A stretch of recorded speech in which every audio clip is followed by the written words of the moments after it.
Hey everyone, Kyle once again, and welcome back to the next episode review of Undead Girl Murder Farce, episode 5. And I was really excited for this episode. I really was really excited for this. Because now that that our team have now traveled to London now, and which they mentioned in the episodes in the vampire arc, they mentioned a famous name, another famous detective.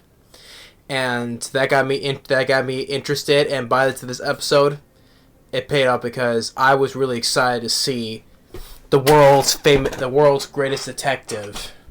So they go to London, and that's when they meet the famous detective himself, Sherlock Holmes, and of course with his best man, Dr. John H. Watson.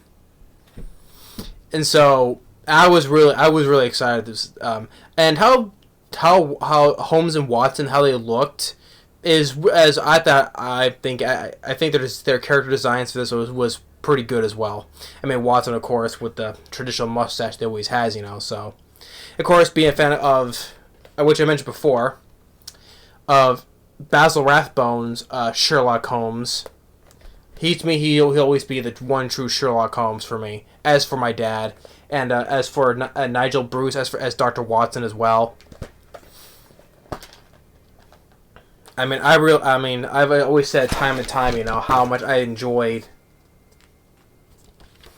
Basil Rathbone and Dr. Watson's their banter or their chemistry or basically the friendship they had. I have always enjoyed. And I was really cool. So now I mentioned not only bringing Sherlock Holmes and Dr. Watson, but also famous other characters from the the Universal monster universe. I mean, not only got which we have mentioned about Professor Moriarty, right? And they were sitting at the table towards the end, and this big monster called Victor, as in Victor Frankenstein.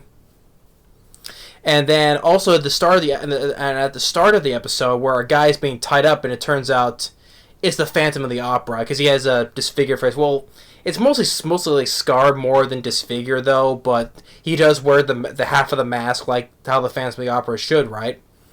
And he's being tied up. He was kidnapped, and he's kidnapped by another famous character, the gentleman thief, Lupin, and. So you got these good characters together. Right? You got Lupin, and you got the Phantom of the Opera. And then later, when we see with Professor Moriarty, which they say Professor, and he's wearing he carries the cane with the M, Professor Moriarty, and is talking with other people, like this redheaded girl, and I'm not sure on her though. And the big hulking monster, he calls Victor, hence Victor Frankenstein. So. I mean, it was really, and even more characters, right? I mean, when they go to London and they meet with Sherlock Holmes, Dr. Watson, they get arrested, right? And of course, you get with Scotland Yard, and of course we also do to the character because once one of the officers is in there with them, recognized the newspaper, recognized the picture of Sherlock Holmes that's in there with him, so they chose to change the carriage around because. The next case, right? We also get these two identical twins, of which they stole something. Which Anya, of course, being the detective herself, sitting next to Sherlock Holmes, right, detecting her deductive reasoning about these two twins, like, oh, we're innocent, no, but saying, oh, you stole something, because the way the marks inside your fingers, where you're carrying something, a bag that's obviously something heavy, right? So. And so, of course, that's a talking head. But anyway, as it gets to the next case, they introduce with another character from Sherlock Holmes, Inspector Lestrade. Of course, in this series, he's played by Dennis Hoey, who has always been a bumbling idiot, but sometimes he helps on Dr. Holmes and Watson in a lot of their cases as well, though. But cool, Inspector Lestrade, okay. And also because they're going to this mansion, which is owned by another character, which I haven't heard this character in God knows how long, since the movie. They're going to the mansion that's owned by Phileas Fogg. And if you know Phileas Fogg, last time I heard that name was all the way back in 2004 from the 2004 remake of Around the World in 80 Days. Of course, that was a remake of the 60s movie of the same name, Around the World in 80 Days. Phileas Fogg is a guy who was an for the movies, though. He was an inventor, and he got made a deal if he makes Around the World in 80 Days, a challenge, right? And, of course, in the original, he was played by David Niven. In the 2004 remake, he's played by Steve Coogan.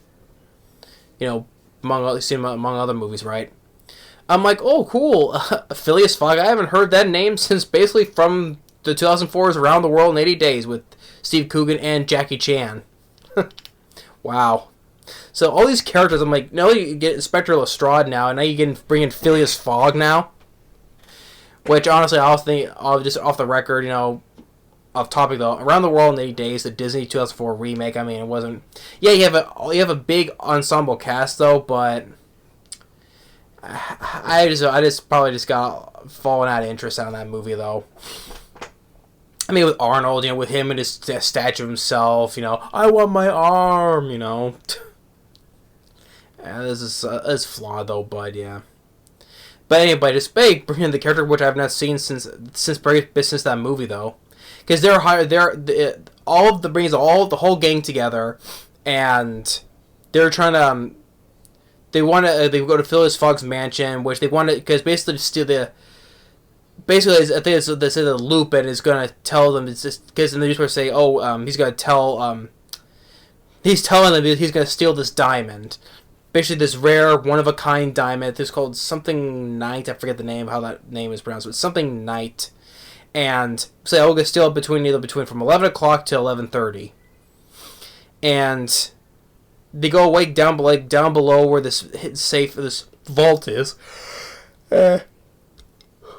And where it has to be locked by 3 keys, right? There's 2 guards right there. Each one has a key, and Phileas Fogg has 1 key, right? As the 2 guards, as they unlock their keys together, then Phileas Fogg opens his key up in the middle, and it opens up to this big vault, and they're in there. In the center of it is a safe, which is where the diamond is, right? And the safe is, which Anya has explained that safe has been made out of pure silver, you know, from so that werewolves and vampires can't touch it, right? So it's made out of pure silver for them. And Phileas Fogg, because how he got this box, it was like 20 years ago, right? And it took him 10 years to finally crack the safe because it's a very complicated lock, right? To open it, right? And it took him, since he received it 20 years ago, but it took him 10 years to finally crack the safe. To finally know what the lock is. And it's this rare, one-of-a-kind diamond. And it shows that how it was so rare for all of, like, how it was found, like, in Germany, like, in the 14th century ruins and stuff, and it's a very rare, one-of-a-kind diamond. So, I mean, it's a Sherlock Holmes and, I mean, Anya doing with their, especially Sherlock Holmes, right? And it was just really cool to see all of them together. It was really cool, you know. I always imagine if it would have been cool if they took that character Sherlock Holmes and designed it to be resemble kind of like Basil Rathbone, an anime version of Basil Rathbone, and Nigel Bruce version of Dr. Watson in the show. I would have been like, you just made my day. I mean, I would have been cool to see if it was an anime version of Basil Rathbone and Nigel Bruce version of them in this, though. But it was cool, you know, how explained their deductive reasoning and how their plan is to wait for them, right? And the funny thing, they get the very last second of this episode is when as they're leaving, right? As the big doors close, you see just when the big doors are closing, you see that the safe, that silver safe with the diamonds in it, is left open. Now, I don't know what's the plot point of that. I don't know why would they leave the safe open if it's so hard to get through with leaving that rare diamond in there, right? I'm like, why would they leave it open like that? So, I wouldn't know, but I'm really interested because I wanted to see more with because we had the vampire arc from the last episodes 2 through 4. Now we got Sherlock Holmes, Dr. Watson, and then the whole rest of the villains arc in this series. So I'm really excited to see more. I mean, it's easily been the best one I've seen because, like I said, I've been a big fan of Sherlock Holmes and Dr. Watson, right? So I'm really excited to see what they're gonna do to catch Lupin and the Phantom of the Opera, right? I mean, they get more with Professor Moriarty, and it's just a lot more that I'm looking forward to. So yeah, so I give this an easy thumbs up for that.